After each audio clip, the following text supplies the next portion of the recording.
Well, good evening and thanks for joining us. You're watching the 9 at Night. I'm Patty Santos.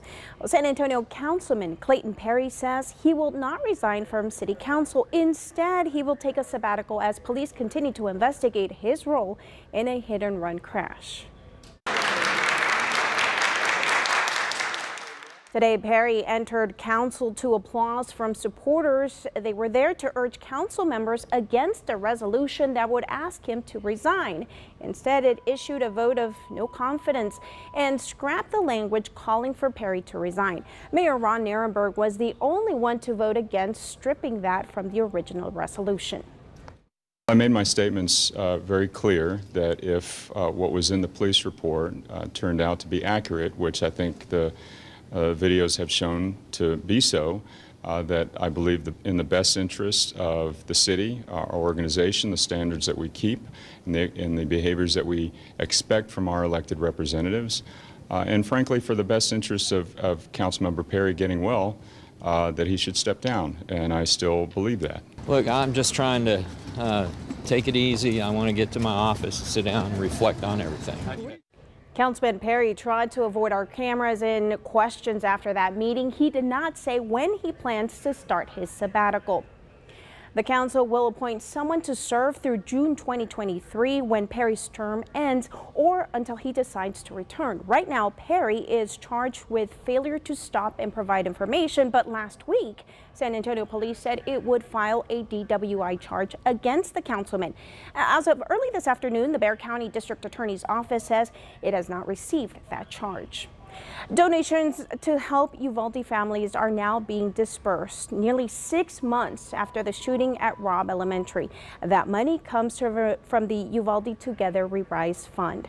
More than $22 million was raised between May and October when the donation portal closed. The National Compassion Fund and local steering committee decided on the final protocol on how the money will be dispersed. Now, once all of that money is distributed, an independent auditing firm will make sure 100% of the funds were given out correctly. The money will go to the families of the 21 people who died, as well as those who were physically hurt or experienced psychological trauma. Now, you can read more about who is eligible for those benefits right now on KSAT.com. And meanwhile, plans for Uvalde CISD new elementary school are moving forward. Following the shooting at Robb, it was announced that the campus would be demolished and a new school would be built. Now, community members heard more about those plans tonight. We have the latest from tonight's meeting in Uvalde coming up tonight on the Nightbeat. A San Antonio child psychologist initially arrested for indecency with a child has been arrested again after visiting the alleged victim's school. Court records show 43-year-old Timothy Kimball was arrested last week for violating a protective order. An arrest warrant affidavit states that witnesses saw Kimball in the parking lot of the school where the alleged victim attends. Now, he is not allowed within 200 yards of the victim or the school. Kimball was released on a $5,000 bond the day after the arrest. A man accused of assaulting his girlfriend for refusing to shower with him now faces an aggravated assault charge. An arrest affidavit says 28-year-old Henry Ibarbo punched the woman in the face. Now, police say she left the apartment. Ibarbo caught up with her armed with a knife, took her cell phone and punched her multiple times. The two went back inside the apartment where Ibarbo allegedly punched her again.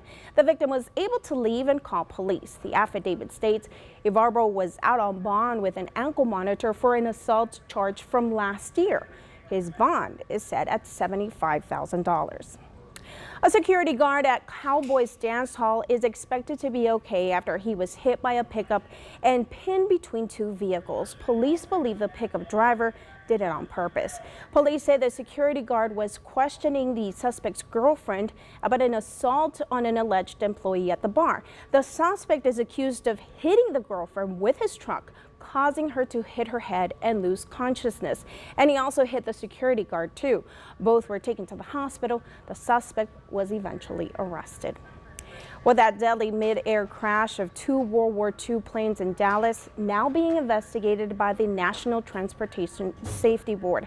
The tragic moment that killed 6 people was seen by witnesses recording the air show on Saturday. Investigators say the two World War II era planes were not required to have any kind of flight data recorder or cockpit voice recorder on board.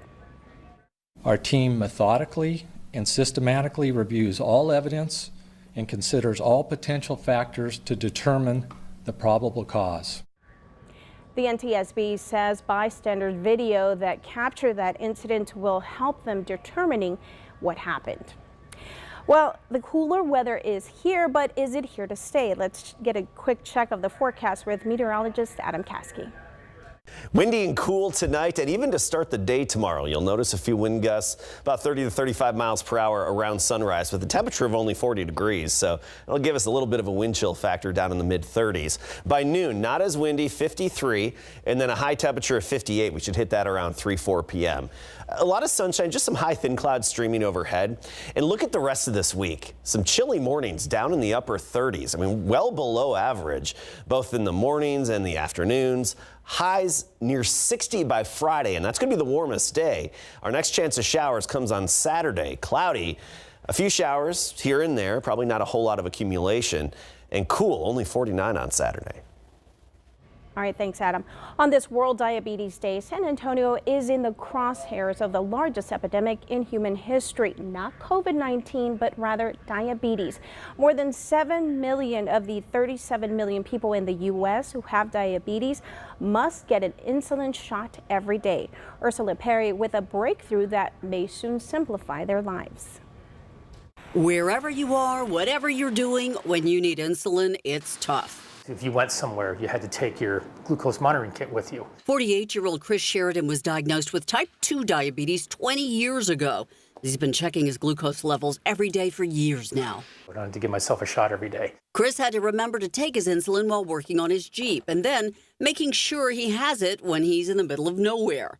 Then Chris was offered to be a part of a clinical trial that would allow him to only take one insulin shot per week. It is taking the same molecule of insulin, a human insulin, a synthetic human insulin, but it's been altered a little bit and allows it to last longer in the body and get taken up a little bit slower. Scripps endocrinologist Athena Phyllis Samikas is part of the new team leading an international study comparing the new once-weekly shot to the daily insulin shot. There was not only equal lowering of the blood sugar to an equivalent amount between the two groups, but there was actually greater lowering, better blood glucose control. This one shot may give millions of people new hope in the new year.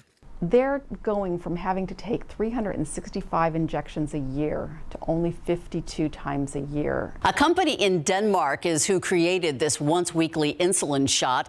It's planning to get some approvals to get it on the market in Europe, China, and the United States, which means by mid-2023, it should be at your doctor's office. Ursula Perry, KSAT 12 News.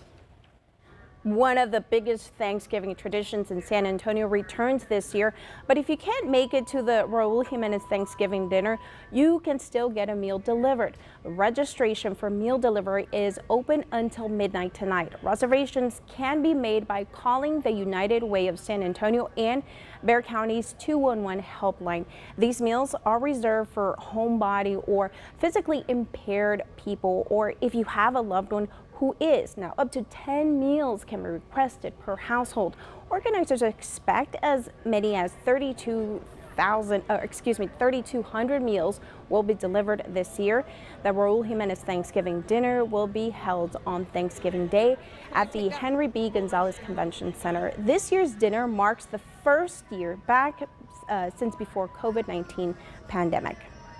And we're out of time. The 9 at Night returns tomorrow, and we hope you'll join us for the Nightbeat coming up at 10. Have a great night.